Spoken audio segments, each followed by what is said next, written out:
As Charlotte Mason educators, we often hear the name Plutarch being thrown around as one of the subjects or one of the books that we will teach.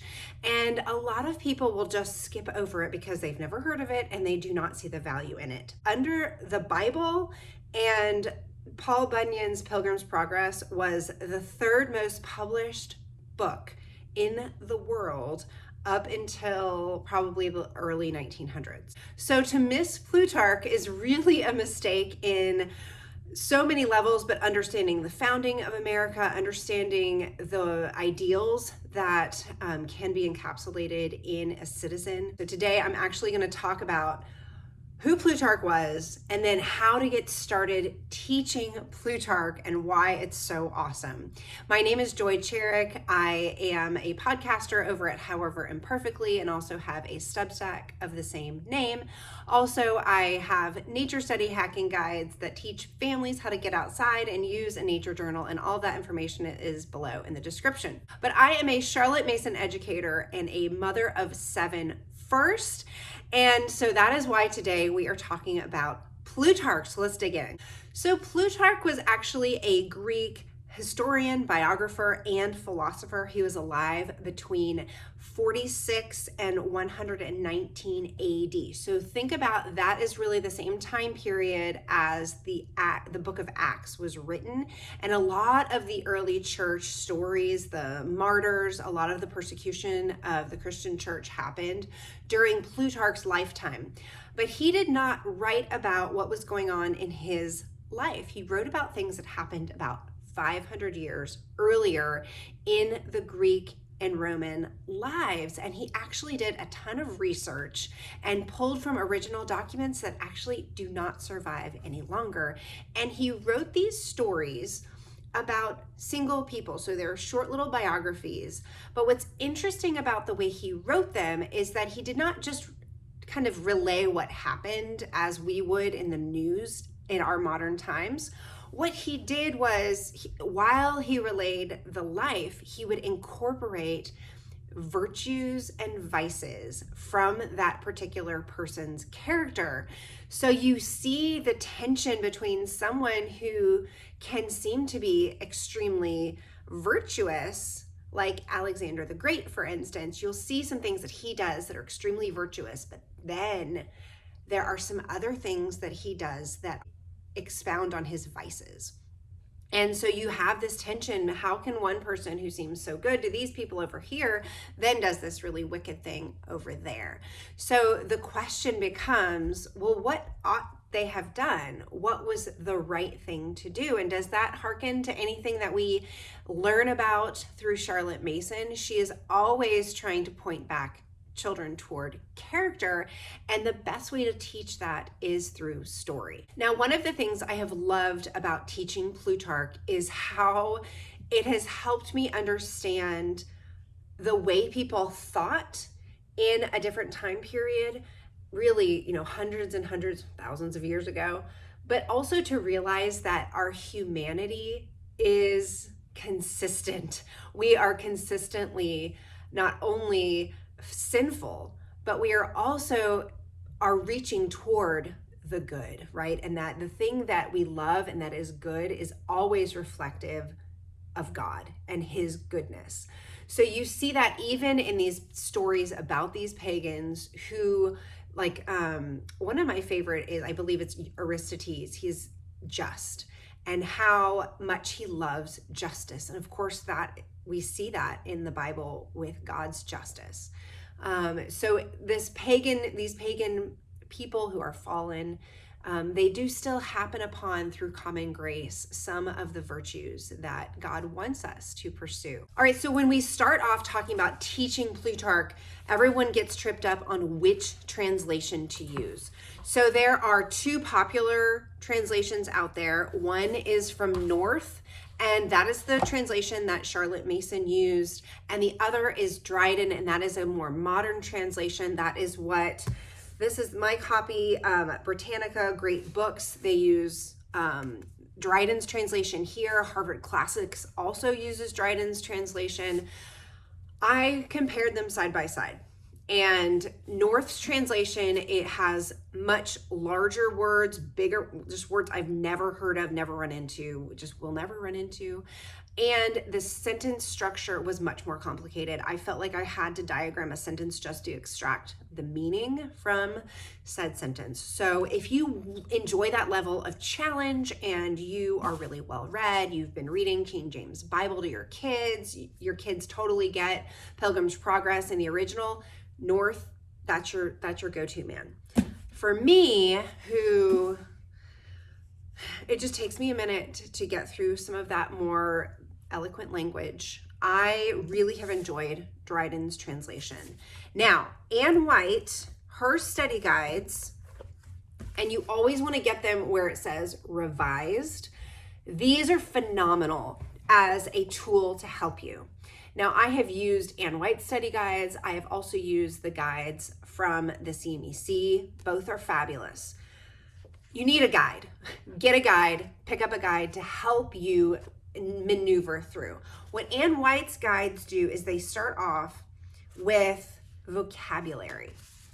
So you'll see here, she's got the vocabulary in the front. And what I will do, like she's got a lot of vocabulary on this one, is before a lesson, I will kind of look through and say, Cole, which words do we really need to go over? Which people, she also has a list of people, do we need to just address?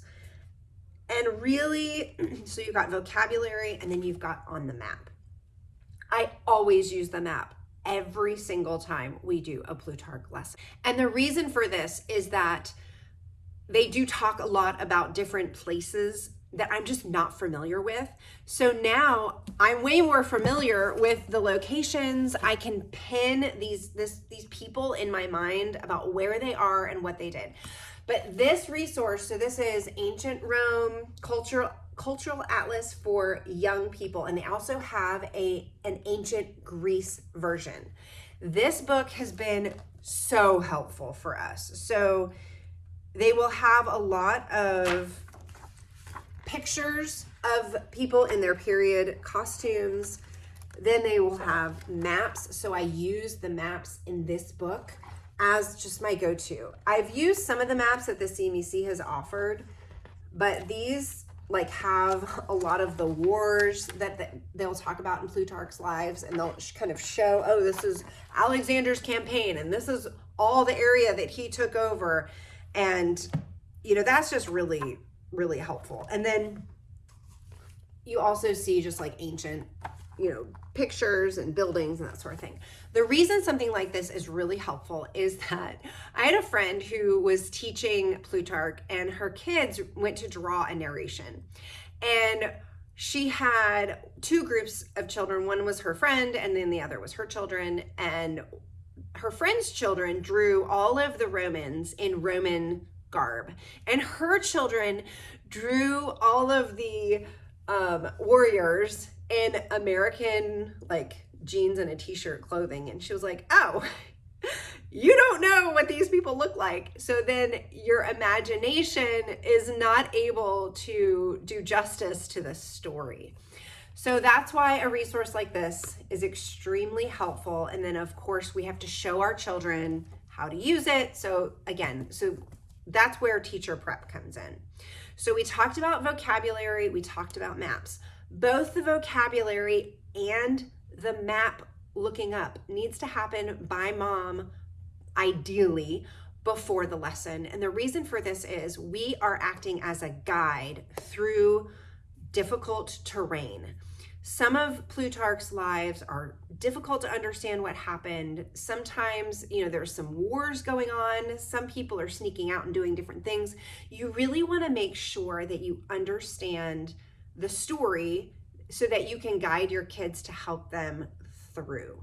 All right, so now let's talk about two more things. We've got a few more resources, and then also how are we narrating Plutarch, because narration is essential in a Charlotte Mason homeschool and also essential for a person to learn what and take in the information. We don't want to just try to get through the lesson. We want to get the book into our children. So I have two more resources. One is the smaller classical dictionary, and I learned about this through the resources that the CMEC offers. And it's awesome because when there are obscure names, I can look them up in here, and then it'll actually help us make a connection for why that name is important, and it'll really help us round out the story.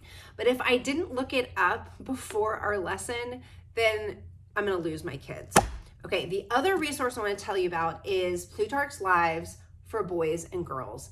And this is an even simpler translation. You would still want to have a map available. You probably could skip the classical dictionary and you could probably start this a little bit younger. But this would allow you to just get started and really try to get some of the storyline into your kids and into your homeschool. All right, now let's talk about some ways to narrate Plutarch. So the easiest way, of course, is to stop after a little while and have your children do an oral narration. Now, in Anne's guides, she will have places to stop to narrate, and that is helpful. One trick when you are narrating and teaching a group is to say, okay, guys, take a moment, think about what just happened, and I'm going to call on one of you. So what that does is it activates the minds of every child in your home to try to think, oh, is she gonna call on me? And then wait a beat and then call on one of your children. Now, a few other ways to narrate would be that they could draw a picture, or they could write a narration with some type of creative angle. Should Alexander have done X? Compare what Alexander did to what Julius Caesar did in another life. Our absolute favorite way to narrate Plutarch is to act out what happened. My kids have really enjoyed when we have done lives of some of the generals, that when there's a war scene or some type of sneak attack, then they love to kind of say, okay, well, I'll be the horse and you be, the person sneaking, and I'll be, and you can be the general or whatever.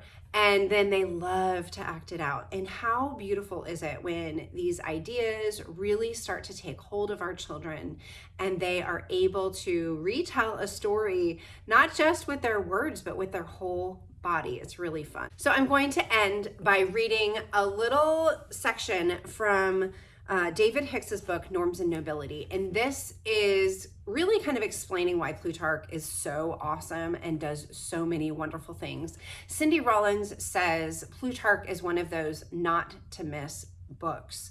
And I just agree that it's so robust, it's so helpful. It's like strength training for the body, that, when you strength train, you're doing so many things to strengthen yourself so that you have just a longer life and you're able to have more mobility.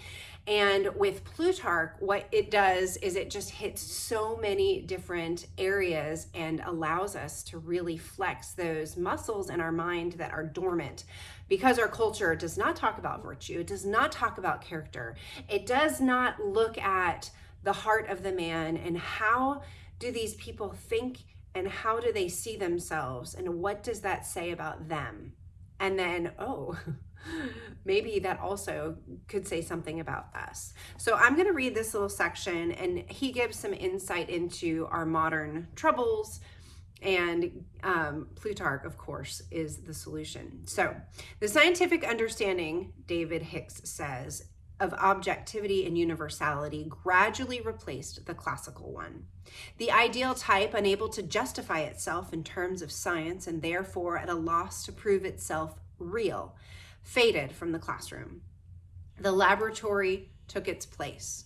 A strict analysis conquered the classroom and expelled the normative study of arts and letters, which had for centuries contributed dialectically. No one longer heard questions reminiscent of Plutarch raised in the classroom. Tell me, Johnny, how did Jefferson think a good man ought to live his life? Insight fell under the methodological axe, and research began to satisfy the demands for thought. Education entered a new era of the real.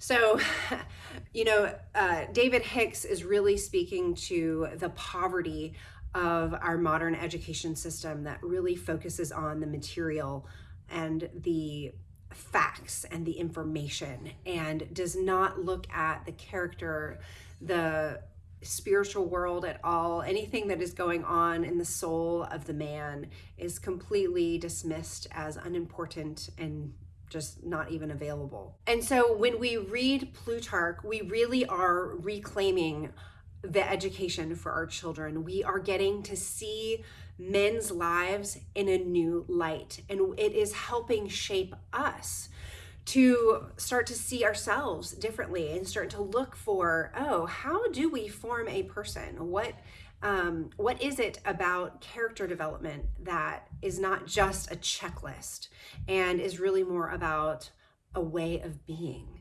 And how do we help cultivate that in ourselves and in our children? And of course, we all have to rely on the Lord and ask Him for help.